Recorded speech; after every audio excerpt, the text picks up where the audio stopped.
The advice is more to be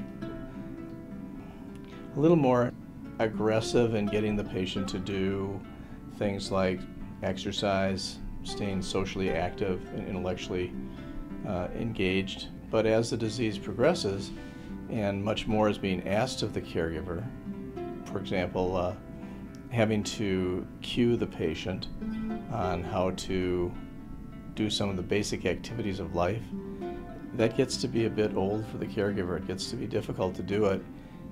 They begin to feel like a nag. At that point, the caregiver is really the most vulnerable because more is being asked of them. Generally, they're not sleeping particularly well. They're not taking care of themselves particularly well.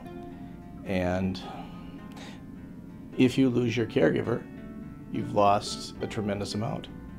I know the patient's going to be in good shape because the caregiver is going to make sure of that. But nobody really does take care of the caregiver.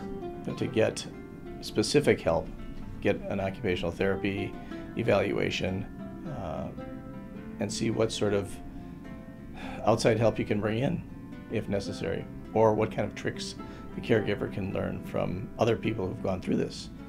So late in the disease, it gets a little bit easier because oftentimes people decide to go for an assisted living or some sort of help.